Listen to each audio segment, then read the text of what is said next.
Climate change, public health, economic shifts, and social inequality. We face grand challenges in these areas and more. Join us on Access to Excellence, the podcast where George Mason University's thought leaders explore global issues and the paths forward. Podcast.gmu.edu. Today is St. Patrick's Day. Happy St. Patrick's Day to everybody. But today is also a day when 6 Asian American women were murdered in cold blood, perhaps because they were Asian in background. So we have a lot to celebrate and a lot to mourn. You'll hear about both on The Durst Show. Happy St. Patrick's Day. To celebrate that great holiday, I'm wearing my Celtics green, which I wore to hundreds of Boston Celtics basketball games. And I thought that the celebration of St. Patrick's Day is a good reason for discussing the history of America as a country that not only welcomed immigrants. We are a nation of immigrants. If you look at the accomplishments of America over the past 100 or so or more years, you see so many of it comes from immigrants of Irish background, Italian background, Greek background, Russian background, Asian background, African background, every possible background you can imagine. There's no country in the world, no country in the history of the world that has a more diverse ethnic population. Israel's probably second because it gathered Jews from all over the world. But the United States, I think, leads the way. We are the leading country in the world in accepting immigrants and in immigrants helping us see our full potential as a country. But that's the good news. The bad news is the history of America is also a history of anti-immigrant discrimination. It probably started with the Irish, although one probably can trace it even earlier. Obviously, if one talks about African slaves coming over, that's a whole different situation, and we can talk about that separately. But in terms of people voluntarily coming to the country as immigrants to try to strengthen our country, I guess it really begins with anti-Irish immigration. In the days of the Civil War, we were notorious for taking young Irishmen right off the boats and sending them as cannon fodder to fight in the Civil War. Films have been made about it, books have been written about it. Anti-Irish discrimination was rampant, and it continued, obviously, through into the 20th century. When I was growing up, discrimination in my neighborhood was more against Italian Americans, the difference being Irish Americans spoke the language. They could become the policemen, they could become the teachers, whereas Italian Americans and Jewish Americans and Greek Americans didn't speak the language. So there was double discrimination against them. And it continued on. I remember when we were thinking about colleges to apply to when I was in high school, we were told by our college advisor, if your name ends in Berg or Steen, if you're Jewish or Witz, don't apply to Yale. You're not going to get in. But we were also told you're not alone. If your name begins with a vowel or ends with a vowel, O'Brien, O'Reilly, Rizzuto, you're not going to get into Yale if you're Italian American or Irish American. The discrimination against Irish American, Italian Americans, Jewish Americans was rampant. But today I want to focus a little bit more on anti-Asian immigration and anti-Asian discrimination because of the horrible shootings that occurred yesterday in the Atlanta area. We don't know for sure, we don't know for absolute sure, that these shootings were racially or ethnically based. We know that apparently 6 of the 8 women who were killed were of Asian background and 2 were not.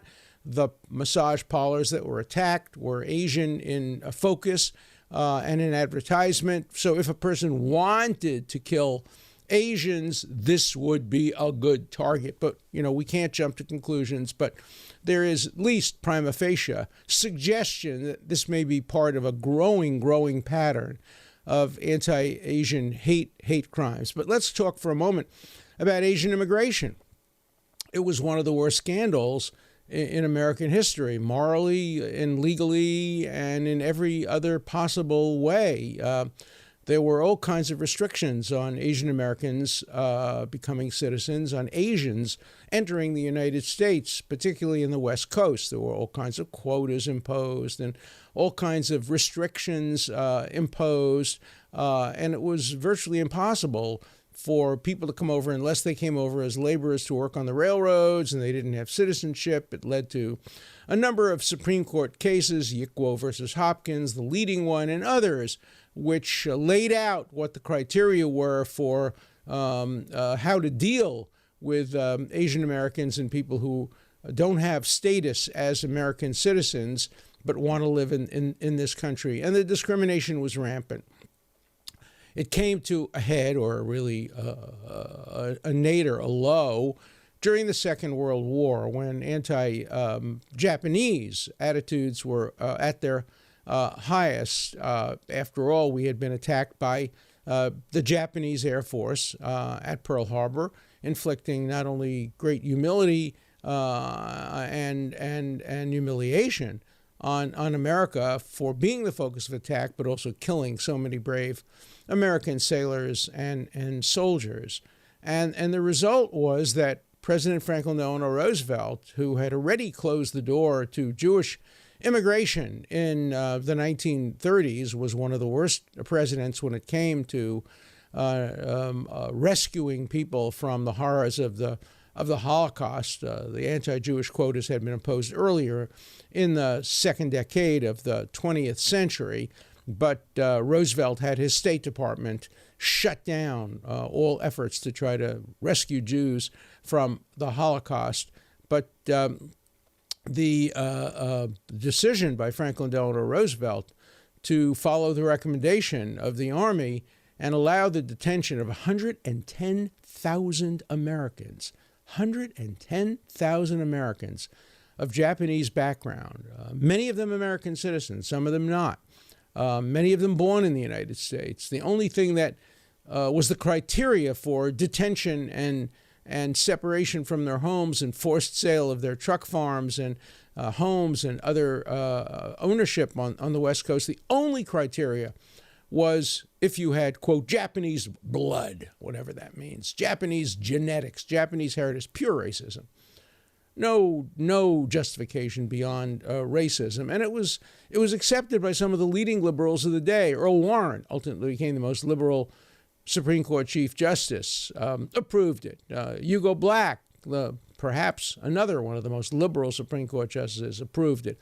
Abe Fortas, who was then in the Justice Department, approved it. Franklin Delano Roosevelt, of course, approved it. There was very little opposition. The ACLU did not take a strong position against it until later. And it was rampant discrimination, and it caused tremendous dislocation of Japanese American families, tremendous economic loss. I worked with Justice Goldberg years later on a reparation program for Japanese Americans. It was a pittance. I think we gave them each $25,000. They lost hundreds of thousands of dollars. They lost their livelihoods. The one thing that didn't happen is that families were not separated. Families were kept as a unit in the detention centers, and in fact, there was an increase in the birth rate and a decrease in illness rates. So there were some, I wouldn't call them positives, but non-negatives as to how we dealt with the detention. But it was detention nonetheless. And even liberal mayors like Mayor LaGuardia of New York, when asked whether he would accept some Japanese Americans, because the key was to keep them out of the West Coast. In other words, it wasn't necessarily, the goal wasn't to lock them up in detention centers. The goal was to get rid of them, keep them out of the West Coast, because the assumption that if they're Japanese by birth or heritage or blood, whatever that means, they will become spies, saboteurs, etc. It was a racial stereotyping of the worst kind. So if they could go to the middle of the country or to the East Coast, there wouldn't be as much of a problem. The fear was if the Japanese army and Navy, Air Force were to invade the West Coast, they would have collaborators and fellow travelers. There's no evidence to prove that. Ultimately, many Japanese Americans served loyalty in the United States Army. They did not serve in the Pacific. They served in the Atlantic, but nonetheless, they served with great, great distinction. So it was pure racial discrimination. And the Supreme Court upheld it in a terrible, terrible decision. And Justice Jackson wrote a brilliant dissent in which he said, look, if the Army made a decision just to put these people off the West Coast, if they just made the decision, that would be an incident. It would be terrible, but it would disappear when the war was over. But for the Supreme Court to affirm that decision is to create a precedent that lies around like a loaded weapon ready to be used in the hands of any tyrant. And that weapon did lay around for many, many, many years. I suspect today the Supreme Court would not uphold that kind of racial discrimination. And in a number of opinions, they've suggested that that was one of the worst opinions in American history, but it was widely accepted by the American public.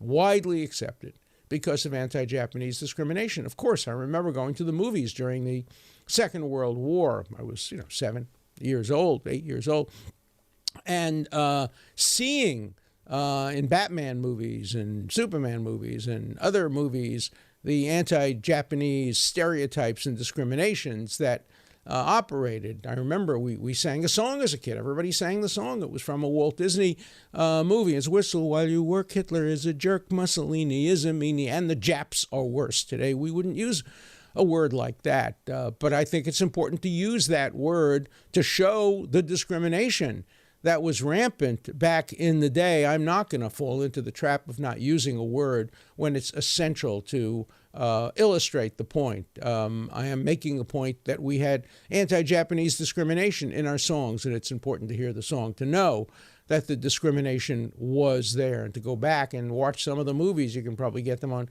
Google and see the stereotypes. So we had rampant anti-Asian discrimination. Now, I'm here to tell you that without regard to whether or not the killings yesterday were based on anti-Asian feelings, we're seeing an uptick in anti-Asian hate crimes all over the country. We're seeing it on the West Coast. We're seeing it in New York. We're seeing it in any cities that have what are called Chinatowns or Koreatowns, or any of these ethnic areas where you can get the greatest food in the world. And I live in those areas because I love Asian food. And we see thousands now of cases that appear to be hate crimes, racially motivated. Maybe the provoking event was calling the coronavirus the Chinese virus, or focusing on the Chinese fault in not containing the virus in Wuhan when it first came out. That may be the provoking cause, but you don't get that unless there's a deep underlying willingness to stereotype and generalize. Why should an American citizen who's been in this country his family's been in this country 100 years, but whose great-great-grandparents lived in a different part of China, in Shanghai or in Hong Kong, why should they be attacked because some Chinese leaders today in Wuhan or in the central Beijing government made mistakes or acted improperly in relation to the virus? That's just bigotry. That's just the simplest form of bigotry. And we see another form of discrimination. I'm not going to use the word bigotry because that's reserved for a very, very special kind of hatred. But we're seeing another kind of discrimination against Asian Americans today at American universities. Look, Harvard won its case, and it's a mixed picture of what happened. Harvard was sued and Yale is being sued, and other universities have been sued on the ground that it is harder to get into the schools, all things being equal, if you're of Asian background than if you're not. The universities answer by saying, essentially, they don't put it exactly this way, but this is their answer. Asian applicants are so good, they're so highly qualified, that if we didn't take their Asianness into account, the school would be dominated by Asian American students, and that would and the kind of diversity that we're looking for. And so it's a little harder. Now, they use excuses. They don't say they're discriminating against Asian Americans. They use character phrases that are code words, often for discrimination. So, look, Harvard won its case. It's a private university. It won its case. But I'm here to tell you, I've been in academia, for 55 years.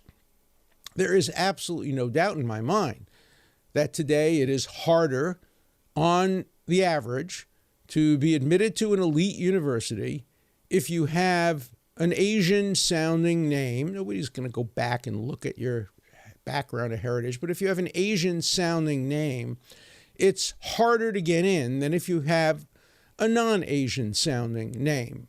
To me, that's discrimination. Is it discrimination that a university can justify? I don't think so, but diversity trumps everything when it comes to university admissions.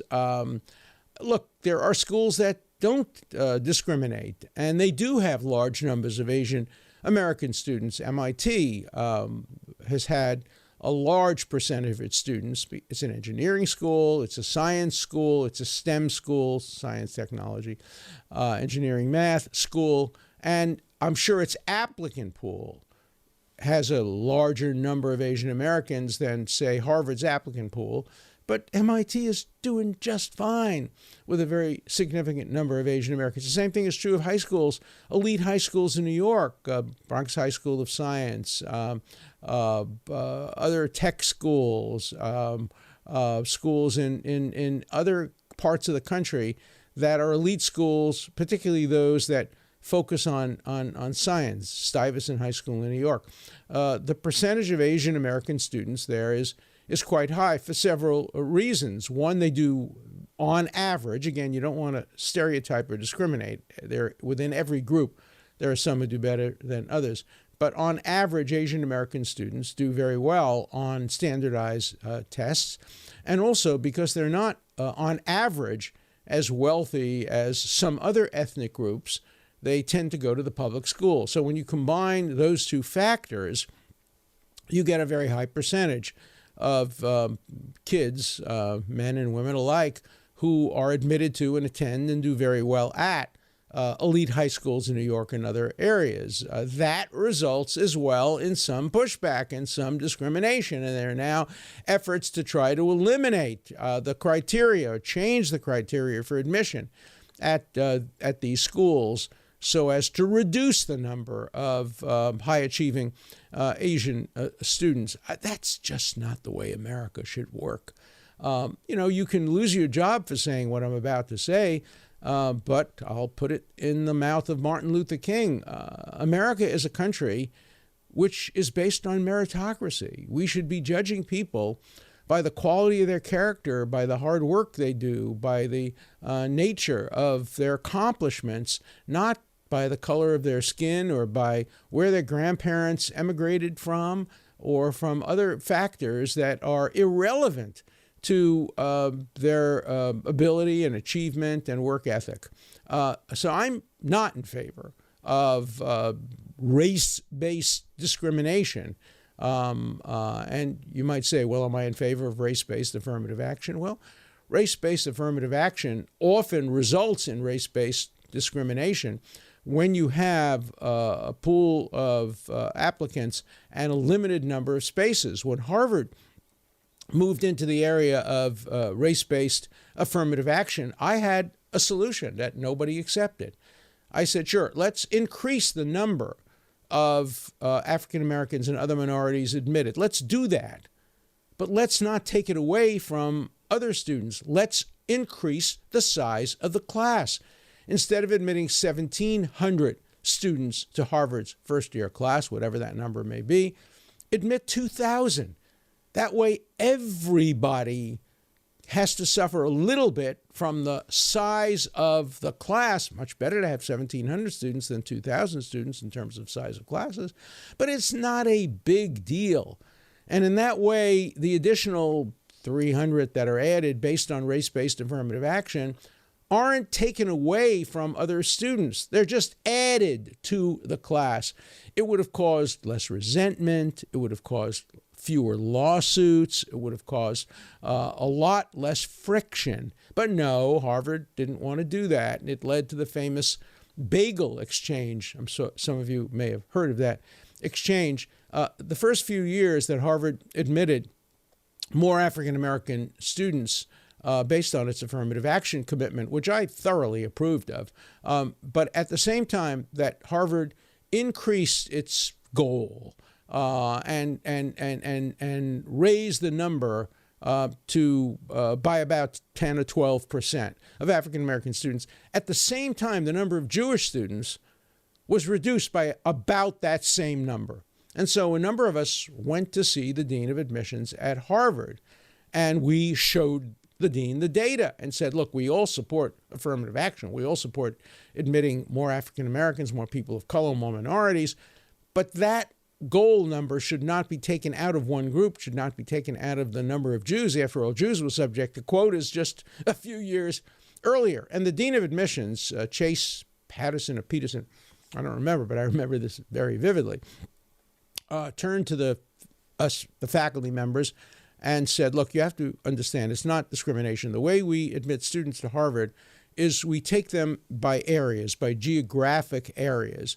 And so if we're taking students from, say, the geographic area around Cleveland, we have moved from taking them from the suburbs, and we take them now from the inner city. So in New York, instead of taking students from New Rochelle or White Plains, we take them from Upper Manhattan.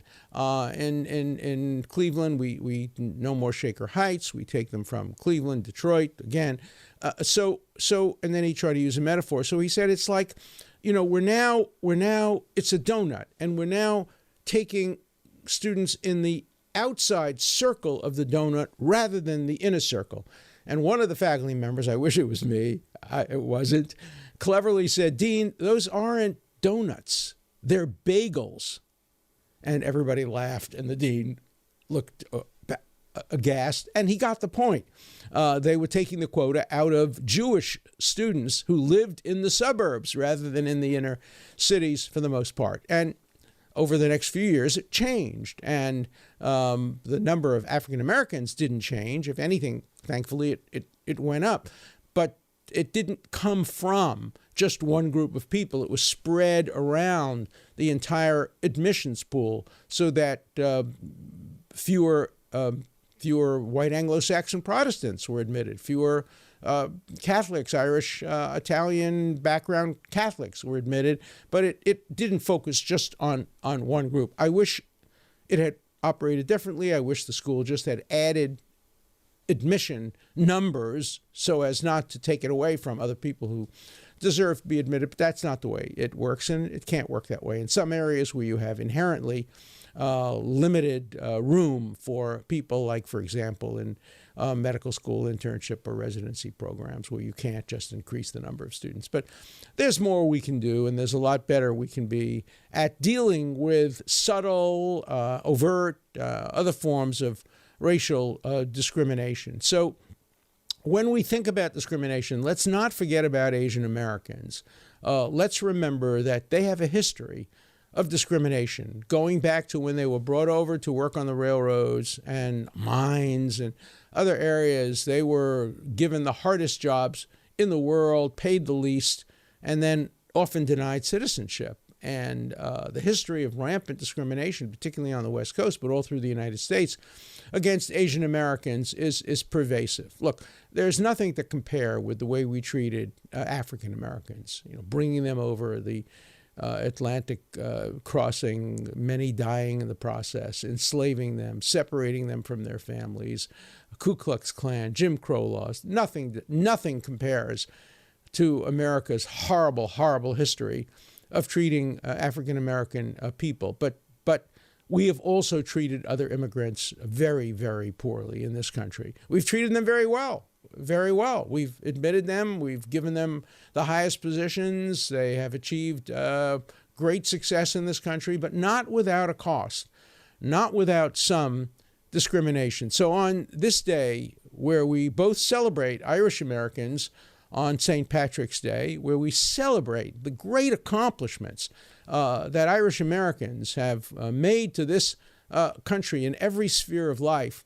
But we also mourn the loss of 6 women of Asian background killed in these massage parlors in and around the Atlanta area. So it's a mixed day for us of celebration and mourning, and that's the way it should be. We should celebrate the heritage of immigrants in this country, and St. Patrick's Day is a good day to do it. But we should also feel a little guilt and do more about making sure that remnants of discrimination, whether against Irish Americans, Italian Americans, Jewish Americans, Greek Americans, African Americans, you name it, but also Asian Americans, does not increase in this country, that we don't go back to the bad old days where people used terrible words to describe Asian Americans and overtly discriminated against them. Let's remember how much Asian Americans have contributed to this country in every possible way. And let's remember they are as American as we are. So let's hear your views on immigration, on discrimination. By the time you call in, we may know more about the motivation of the 21-year-old man who has been arrested for the killing, at least in one of the areas where 4 people were killed.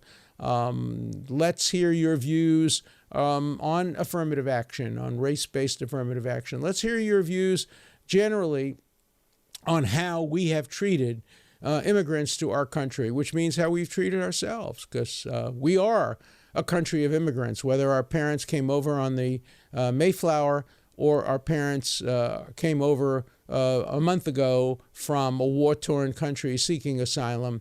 We should welcome all lawful immigrants, all people who came to America lawfully, legally. Illegal immigration is a different problem. We'll talk about that on subsequent shows. But today I'm talking about legal immigrants, people who were welcomed into the United States, but then not necessarily treated as full, complete American citizens. We can do better. Let's hear what you have to say on The Dirt Show.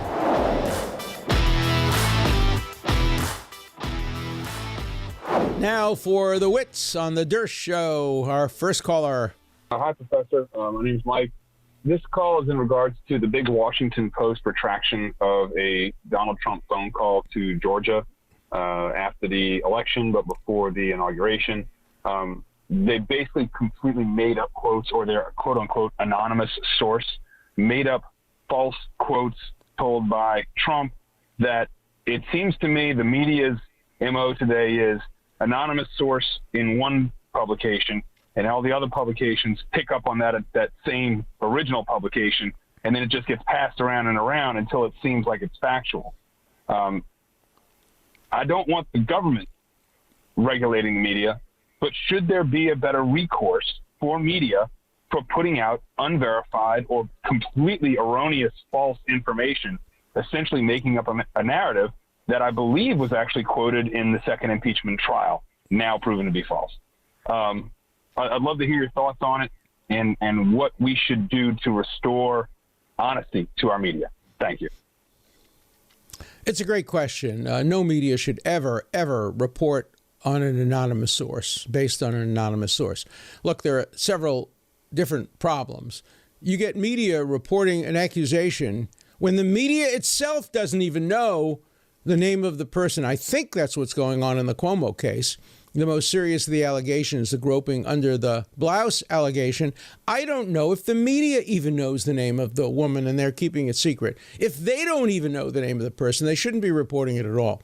The second is they know it, but they've been given it on an off-the-record or background basis, and so they report the accusation or the story, but they don't name the source so that we, the public, can't judge the credibility of the source. We can't judge whether this is a source with a motive. For example, one of the accusers of Cuomo works for his strongest opponent, worked for Mayor de Blasio, and she is running herself for an elected office. And do we trust her? Do we give any credibility to that? Imagine if that were an anonymous source and we didn't know and couldn't evaluate. Or imagine if the accusation against President Biden was given by somebody and the name wasn't disclosed. Once her name was disclosed, the New York Times and Politico did a careful, thorough analysis of her credibility and came to their own judgment, whether right or wrong, that she had a history of not being credible.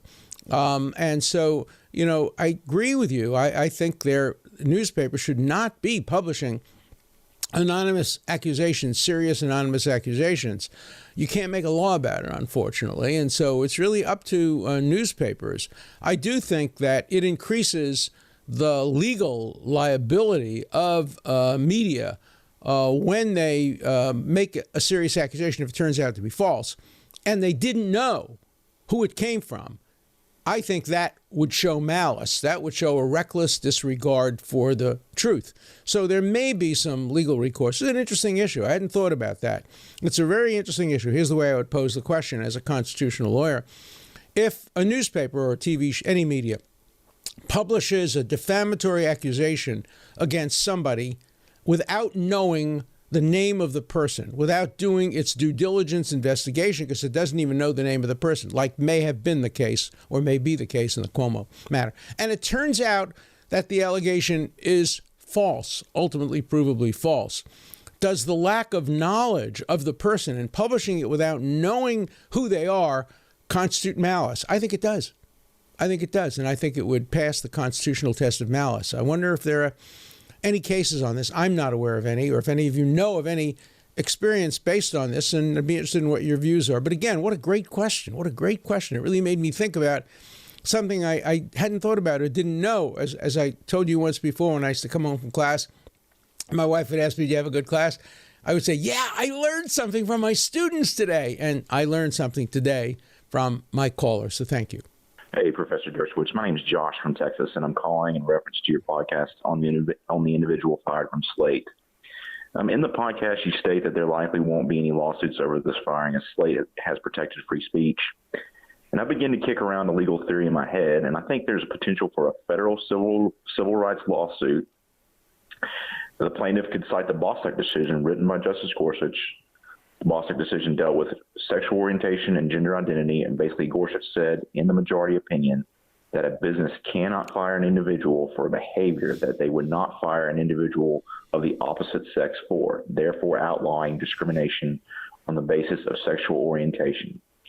If you apply the same reasoning Gorsuch uses on sex to race, you could attack Slate for firing a white individual for a behavior that they would not fire a black individual exhibiting the same behavior.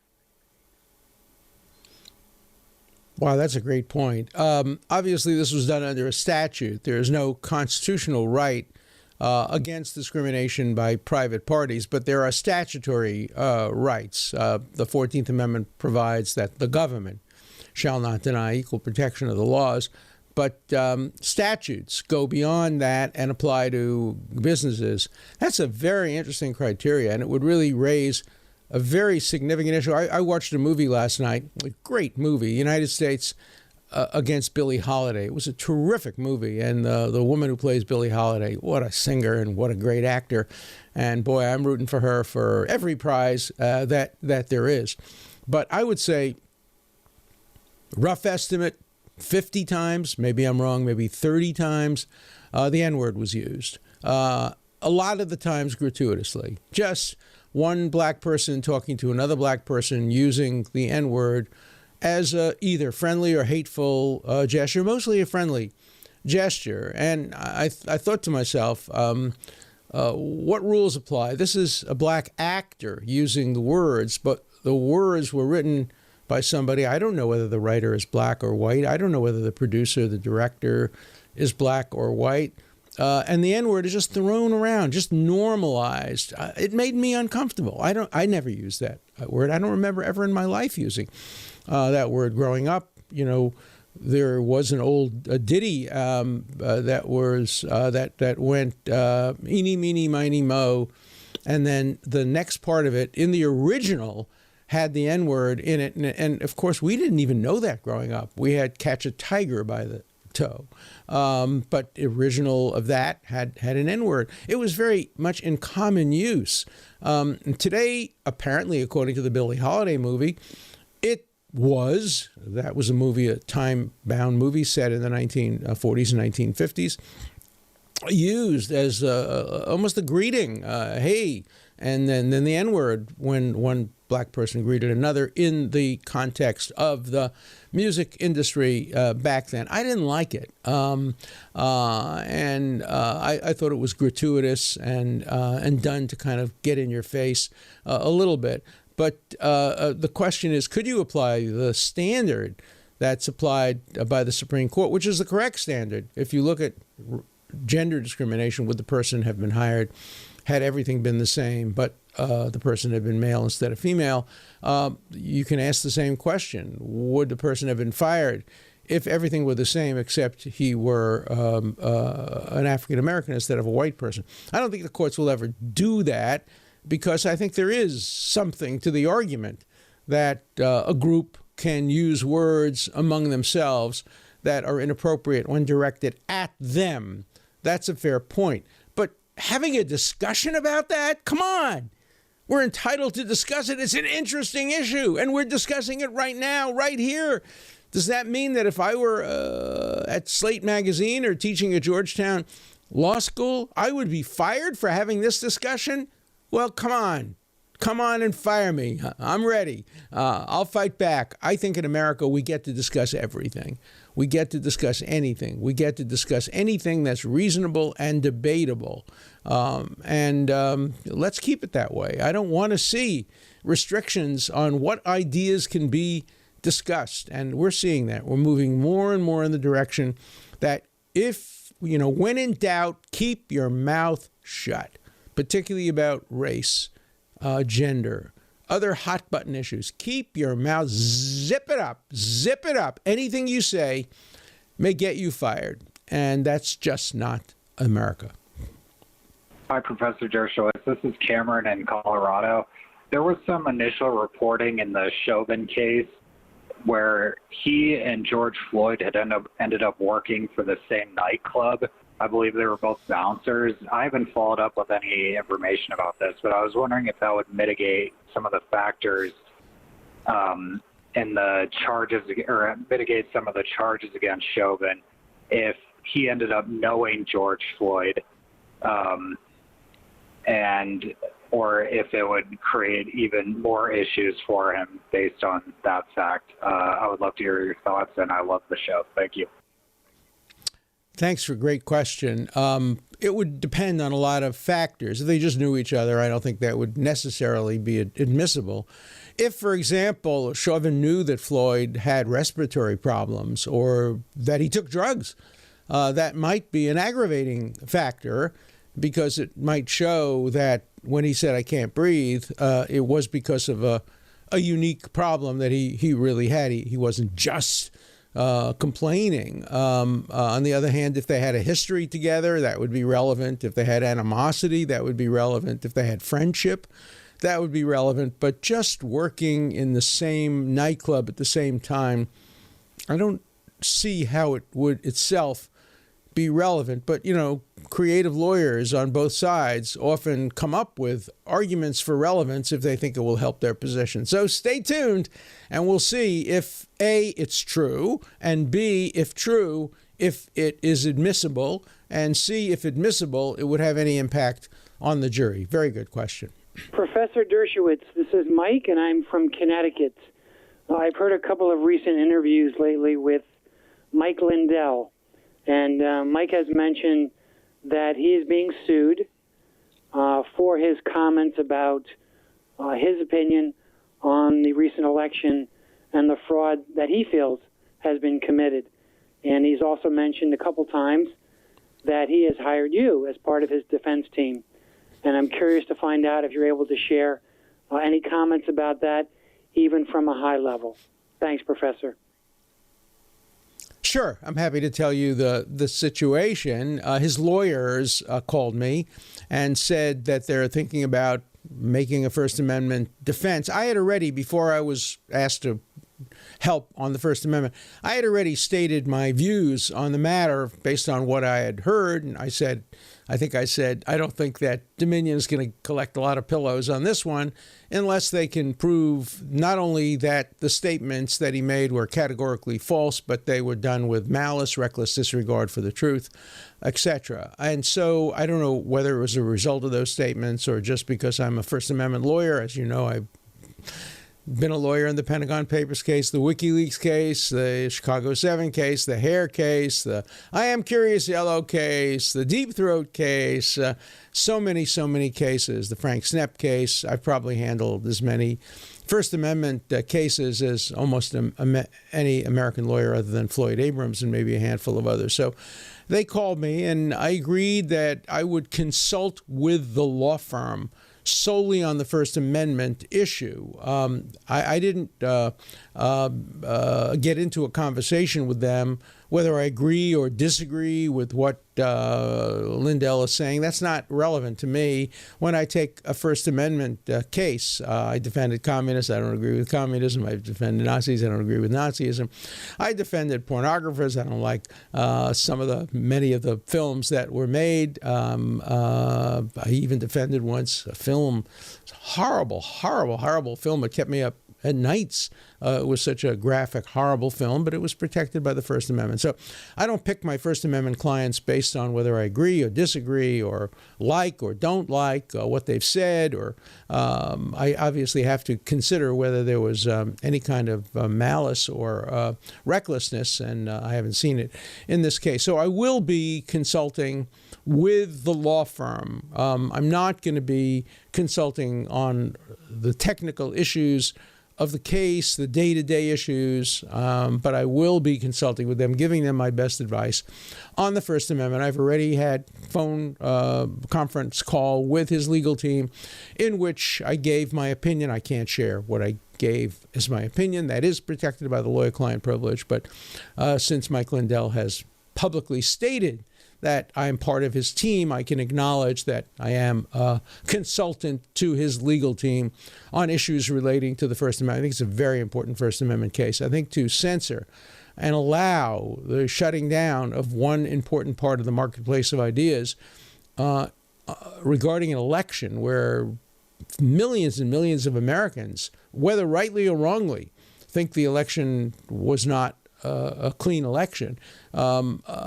Certainly, the answer to Lindell is in the marketplace. Let Dominion respond. They have gotten some retail outlets to stop selling his pillows. They have attacked him mercilessly in the court of public opinion. That's where this debate belongs, in the court of public opinion, not in the courtroom. Wonderful Wizard of Law. This is Rich from St. Louis.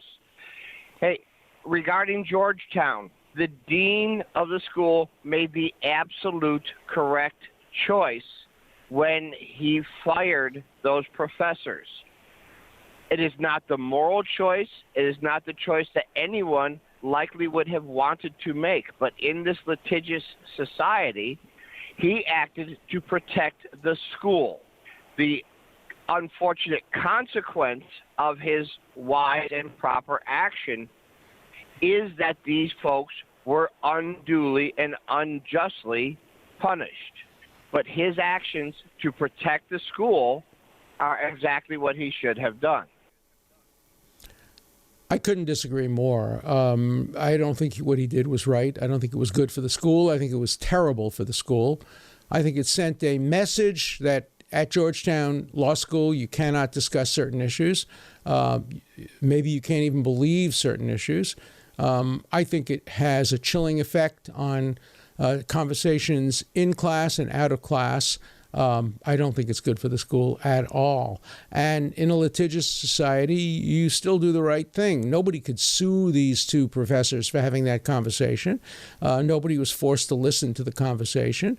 There's no lawsuit. Their conversation, if they were sued, that would be an easy case because what they said is protected by the First Amendment. Because Georgetown is not a public university, though it receives a lot of federal funding, though it's not a public university.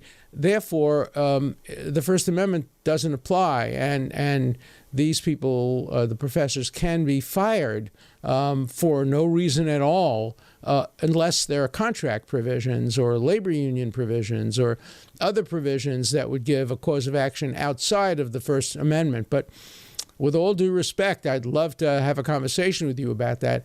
I don't see how it helps the law school. I think this was a great opportunity for an educational moment, for the dean to convene maybe a session of the university, of the whole law school, and have the professors up there explaining why they felt such angst about this. Have the dean of admissions talk about the school's affirmative action program. Have the academic dean maybe make some suggestions and proposals about how to address the problem. But to bury it by firing two professors because they expressed views that nobody said is wrong. Nobody has come up with any data or statistics to show, oh, no, you're just dead wrong. African-American students do just as well as white students on the average. But even if it were wrong, and maybe it is, but even if it were, professors have the right to express angst. And to say it's driving me crazy that I see this phenomenon, and maybe it's not true of the whole law school, but it's true of her class. Even so, there's no accusation against either of these professors that they downgrade African-American students, that they themselves discriminate based on what they said. They feel, or she feels, terrible about it. He didn't say anything, so I don't know what he's being fired for. And I'd be interested in the caller. Do you think it was good for the school to fire the guy who sat there and went, I don't even know what means, but said nothing because he's guilty of bystander silence? He didn't stand up. He didn't rudely interrupt his colleague. Some of us are ruder than others. I remember my first year teaching at Harvard Law School, Socratic method. I would interrupt the students in mid-sentence. Once I got the idea, and I thought the students in the class got the idea, I wanted to move on. And a couple of students came over to me afterward and said, you're being a little rude. You're interrupting students. And I was a little surprised. I said, where I come from in Brooklyn, it's the highest form of compliment when you cut a person off mid-sentence. It means you got it.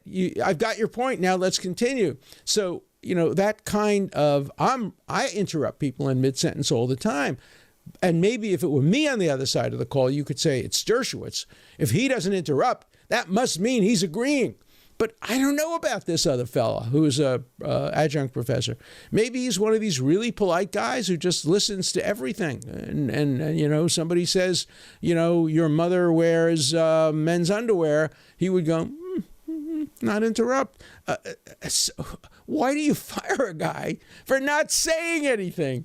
So it really leaves me with the notion that at Georgetown Law School, in discussions involving race, you really have three alternatives. Say what the students want you to say, at least some of the students want you to say. Follow their statements. Say what's politically correct. Whether you believe it or not, say that. You'll be safe. Or else say nothing. You won't be safe. Because if somebody is saying something and you say nothing, bystander, accomplice, liability. And certainly don't say what you believe if what you believe is different from what some of the students and some of the faculty and the dean may believe. Look, I don't know what the dean believes. I'd love to have the dean on this show and ask him a direct question. Do you think what this woman said is false? If not, did she have a right to think it? Yeah. If she had a right to think it, did she have a right to say it in a private conversation which she didn't know was being recorded? Yeah. If she had a right to say it in a private conversation, could she have a public discussion of this? I'd love to be able to confront the dean with some of those hard questions. So if any of you know him, his name is Trainer, invite him on the show and we'll have a conversation. But in the meantime, we're having this conversation. It's a great conversation. We're never going to be stifled. We're never going to be intimidated. We're never going to be chilled about what we can discuss on The Dersh Show. So please have your friends subscribe, have your friends listen, have your friends watch, and all of you, you and your friends, send in the kind of great questions and comments we've had today and on so many other of The Dersh Shows. An important part of the Dirt Show is your voice, your questions, your comments. Please call 24/7. The number is 216-710-0050. Keep your comments short and to the point. Again, the number for you to call 24/7 is 216-710-0050. Hard questions, criticisms, everything's fine. Just keep your questions short, and I'll answer them all on The Dirt Show.